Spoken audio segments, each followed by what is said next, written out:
প্রিয় সাথী, আমি তনুজা। ওর নামে চ্যানেলে সকলকে স্বাগত। আশা করি তোমরা ভালো আছো, আমিও ভালো আছি। তো তোমরা তো জানো আমি এখন ক্যালিফোর্নিয়া 1000 ওকসে রয়েছি ছেলের কাছে।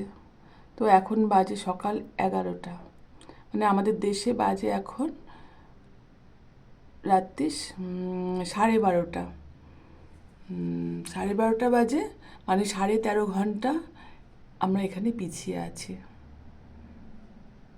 তো এখানে বেশ ঠান্ডা পড়েছে, এখন এই 11 ডিগ্রি মতন চলছে আর কি। আর দেখো দূরে পাহাড়টা দেখাই যাচ্ছিল না এতক্ষণ, তো এখন একটু একটু করে দেখা যাচ্ছে। কুয়াশা রয়েছে চারিদিকে, কালকে রাত্রে প্রচণ্ড বৃষ্টি হয়েছে, আর মাঝে মাঝে প্রচণ্ড হাওয়া দিচ্ছে। গাছগুলো এখন কি সুন্দর শান্ত হয়ে দাঁড়িয়ে আছে। কালকে তো সারাদিন হাওয়াতে একেবারে সারাদিন পাতা পড়েছে, আর গাছগুলো পুরো দুলেছে হাওয়াতে, এরকম খুব ভালো লাগছিলো দেখতে। তো আমি তো সত্যি কথা বলতে কি কোনো দিন ভাবিনি যে আমি এখানে আসবো। যে মানে একই সময় এত অবাক লাগে না যে আমি এখানে দাঁড়িয়ে আছি, ক্যালিফোর্নিয়া 1000 ওকসে রয়েছি, এখানে দাঁড়িয়ে আছি, এটা ভাবতেই আমার কীরকম মাঝে মাঝে অবাক লাগে। তো আর গলাটা এত ঠান্ডা লেগেছে যে ঠিকই হচ্ছে না, মাঝে মাঝেই মানে গার্গেল করছি, গরম জল খাচ্ছি, কিন্তু মানে গলাটা খুব ভারী হয়ে আছে। আর মানে বললাম না যে এখানে যে আসবো সেটা তো কখনো ভাবিনি।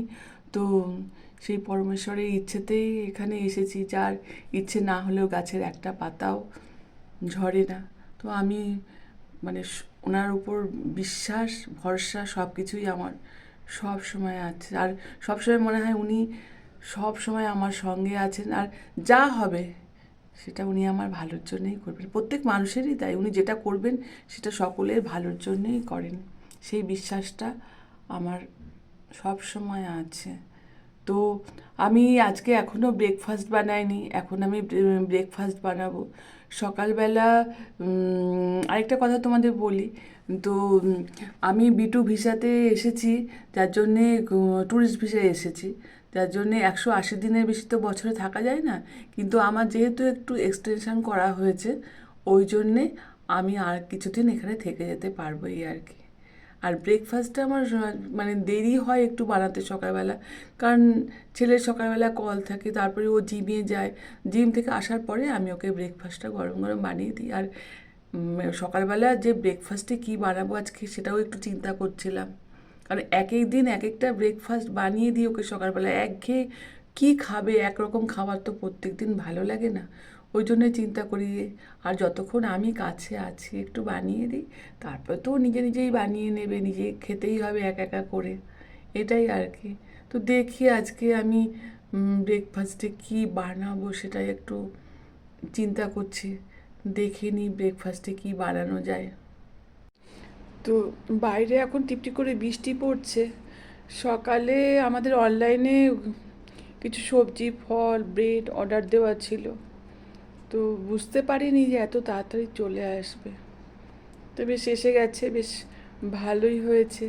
আমার তো ব্রেকফাস্টও কি ভাবছিলাম, কি বানাবো বানাবো ভাবছিলাম, তো আমারও খুব সুবিধা হয়ে গেল। আমি তাড়াতাড়ি করে একটু পাওভাজি বানিয়ে ফেললাম। তো এটা খুব মানে তাড়াতাড়িও হয়ে যায়, আর ছেলে এটা খেতেও খুব ভালোবাসে, তো সেই জন্য আমি একটু তাড়াতাড়ি করে পাওভাজিটা বানিয়ে ফেললাম। এরপর আমি চান করতে যাব, পুজো করতে যাব, আর ব্রেকফাস্ট তো হলো, এরপরে আবার লাঞ্চের চিন্তা, লাঞ্চে আবার কি রান্না করব। তো লাঞ্চ সেটা এখন দেখি আবার, আমি এখন আর অত ভাবতে পারছি না। আমি একটু চান পুজোটা করে আসি একটু, তারপরে নিশ্চিন্ত হয়ে ভাববো যে কী করা যায়। ছেলেকে বললাম যে চিকেন আর ডিমটা তো অনেকদিন থেকে খাচ্ছিস, একটু মাছ অনলাইনে একটু মাছ অর্ডার দিয়ে দে। আর দোকান তো দূরে, মাছের দোকান আনতে গেলে অনেকটা দূরে যেতে হয়। তো অনলাইনে এর আগে একবার অর্ডার দিয়েছিল, বেশ সুন্দর মাছ কেটে, বেঙ্গলি কাট লিখে দিয়েছিল, খুব সুন্দর করে কেটে দিয়ে গেছিলো।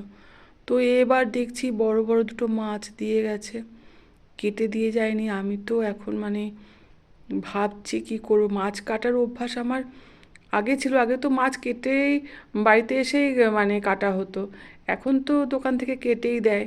তো যাই হোক, কিন্তু কাটতে গেলে সেই বটির দরকার, অত বড় বটি তো এখানে নেই। এবার ছুরি দিয়ে কি আমি পারবো কাটতে, সেটা একটু আর কি চিন্তা হচ্ছে। ওকে তো ভেবেছি লাঞ্চে মাছের ঝোল ভাত করে দেবো, তো সেরকমই চিন্তা ভাবনা ছিল। কিন্তু এই মাছ দেখে তো আমি এখন বুঝতে পারছি না যে আমি কি করব, উদ্ধার করতে পারবো কি ছুরি দিয়ে। তো দেখি কি করা যায়। আর তোমরা ভিডিওসটা দেখতে থাকো।